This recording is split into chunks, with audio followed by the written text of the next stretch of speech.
할렐루야. 사랑하는 대강의 가족 여러분, 오늘 하루도 하나님의 말씀과 동행하는 삶이 되길 소망합니다. 오늘 함께 나눌 하나님의 말씀은 에스더 6장 1절 말씀입니다.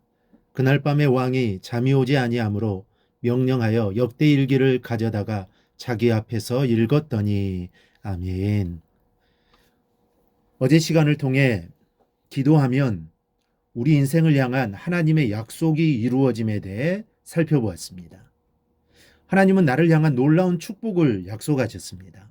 그런데 그 축복이 현실이 되게 하는 것이 바로 기도입니다.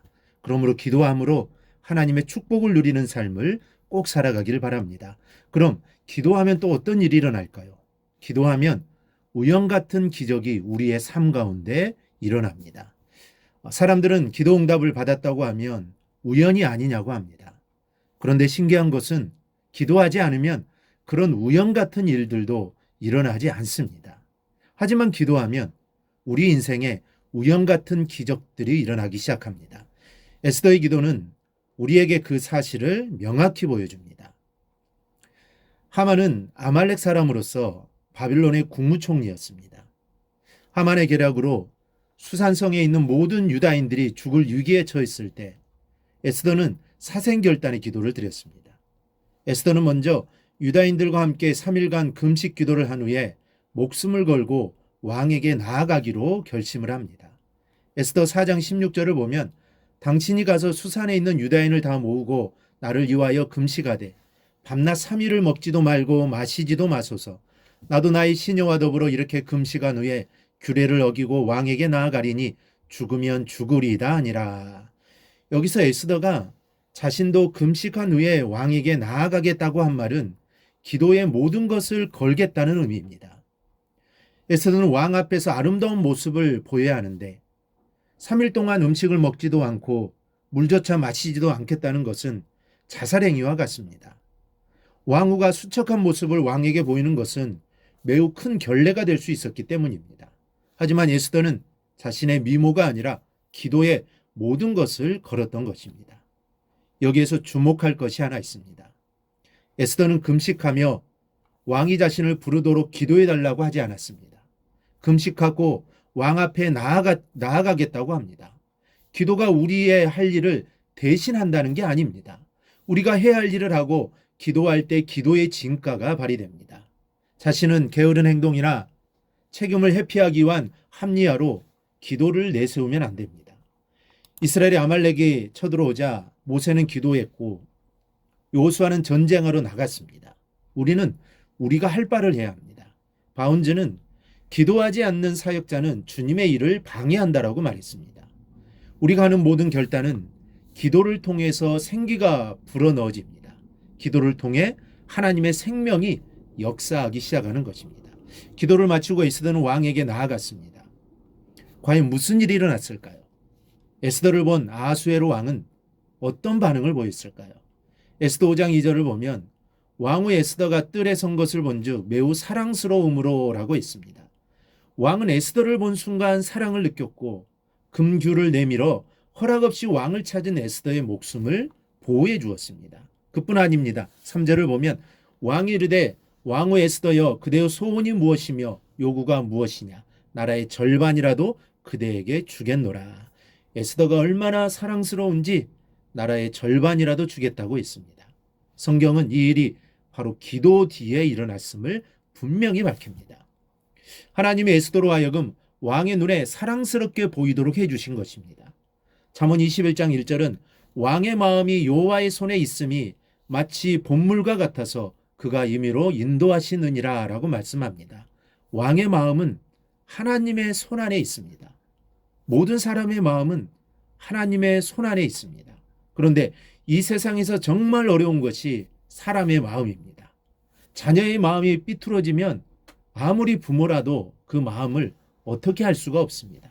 배우자도 마찬가지입니다. 그러나 마음을 주장하시는 분이 하나님이시기에 우리가 기도할 때 하나님이 그 마음을 주장해 주십니다.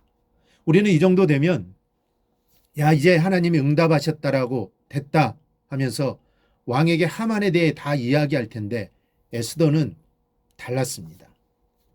에스더는 그 자리에서 자초지정을 말하지 않고 오늘 자신이 잔치를 베풀 테니 하만과 함께 와달라고 청했습니다. 그것도 한 번의 잔치로 끝나지 않고 또 한 번의 잔치를 열었습니다. 그 이유가 무엇일까요? 하만은 왕이 매우 사랑하고 신임하는 신하였습니다. 따라서 에스더가 갑자기 울며 자기 처지를 하소연하면 왕이 감당하지 못할 것이며 에스더는 이러한 왕의 심리를 읽었던 것입니다.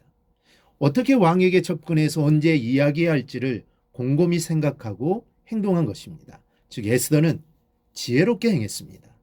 이처럼 왕의 심리를 읽고 신중한 행동을 세우는 지혜를 에스더가 언제 얻었을까요? 바로 기도하면서입니다. 하나님에게 기도하는 사람은 무모해지는 것이 아니라 지혜로워집니다. 에이브럼 링컨은 나는 어려울 때마다 무릎을 꿇고 기도한다. 나는 충분한 지혜가 없지만 기도하고 나면 특별한 지혜가 머리에 떠오르곤 했다라고 말했습니다. 기도는 문제를 정확히 보게 합니다. 그리고 우리는 기도 중에 지혜와 아이디어를 얻게 되는 것입니다. 우리가 가장 주목해야 할 내용은 이제부터입니다. 에스더가 기도 중에 하나님이 주신 지혜로 왕을 초청했는데 하나님의 우연 같은 섭리들이 나타났습니다. 에스더서는 섭리의 책입니다. 에스더서는 하나님의 이름이 한 번도 언급되지 않는데 하나님이 일하시는 섭리로 가득합니다. 에스더의 내용을 보면 하만은 장대를 만들어 모르드게를 죽이려고 했습니다. 그런데 마침 그날 밤 왕은 잠이 오지 않았습니다. 이것이 하나님의 섭리입니다. 잠이 오지 않은 왕은 신하에게 명령해 역대 일기를 가져다가 자기 앞에서 읽혔습니다. 잠이 오지 않을 때 왕이 할 수 있는 즐거운 일이 얼마나 많겠습니까? 그런데 이상하게도 왕은 재미없는 역대 일기를 가져오라고 했습니다. 그러다가 무엇을 듣습니까? 모르드게가 왕의 두 내시가 아수에로 왕을 모살하려고 했던 일을 고발해 왕의 목숨을 구한 공적이 적힌 이야기였습니다. 결국 하만은 모르드게를 찾아가서 죽인 것이 아니라 오히려 모르드게에게 왕복과 왕관을 씌우고 왕의 말을 태운 후 그를 높이게 되었습니다. 그리고 결국 모르드게를 죽이려던 장대에 하만이 매달리고 하만의 자리는 모르드게에게 돌아가는 대역전이 일어났습니다. 제2차 세계대전이 끝나고 얼마 안 된 아주 오래전 이야기입니다. 뉴욕 근교의 헝가리 출신의 스턴버그라는 사람이 살고 있었습니다. 어느 날 그가 지하철을 타고 사무실로 출근하고 있었는데 갑자기 브루클린에 살고 있는 헝가리 친구가 병중에 있다는 사실이 생각났습니다. 그래서 그는 그 친구의 집을 방문해 병문안을 하고 다시 회사로 가기 위해 맨해튼행 지하철을 탔습니다. 그때 옆자리에 앉은 사람이 헝가리어로 된 신문을 읽고 있었습니다. 같은 헝가리 사람인지라 반갑게 인사하고 이야기를 나누었습니다. 그는 파스킨이라는 이름의 헝가리 사람인데 제2차 세계대전 때 독일군에게 끌려갔다가 러시아의 포로가 되었고 전쟁이 끝난 후 석방되어 집으로 돌아왔다고 했습니다. 그런데 와보니 모든 가족이 악명 높은 아우슈비츠 수용소로 끌려가서 돌아오지 못하게 되자 그는 파리를 거쳐 3개월 전에 미국으로 이민을 왔다고 했습니다. 이때 그 말을 듣던 스탠버그는 얼마 전에 만난 헝가리 여인이 떠올랐습니다. 그 여인도 아우슈비츠에 끌려가 총탄을 만드는 공장에서 일을 하다가 미군에 의해 석방되었는데 이 여인의 고향이 파킨스의 고향과 같았습니다. 그래서 파킨스에게 아내 이름을 물으니 마리아라고 했습니다. 수첩을 꺼내 적힌 이름을 보니 그 여인의 이름도 마리아였습니다. 두 사람은 급하게 공중전화에 가서 전화를 걸었습니다. 그 여인은 바로 잃어버린 파킨스의 아내 마리아였고 파킨스는 아내는 물론 다른 가족들까지 감격적으로 만날 수 있었습니다. 정말 우연 같은 일이 아닌가요? 하필 그날 회사를 가다가 왜 친구의 집에 들르고 싶은 마음이 생겼을까요? 빽빽한 지하철 안에서 어떻게 두 사람이 나란히 앉게 되었을까요? 그 전에 스탠버그는 어떻게 그 여인을 알게 되었을까요? 파킨슨이 감격하면서 스턴버그에게 한 첫 마디는 이렇습니다. 이것은 하나님의 섭리입니다. 그렇습니다. 이 우연 같은 일은 바로 하나님의 섭리입니다. 여러분 기도하십시오. 기도하면 우연 같은 기적들이 일어나기 시작할 것입니다. 그런데 기적은 결코 우연이 아닙니다. 하나님의 섭리입니다. 기도함으로 우연 같은 기적이 우리의 삶과 가정 위에 가득하기를 주님의 이름으로 축원합니다.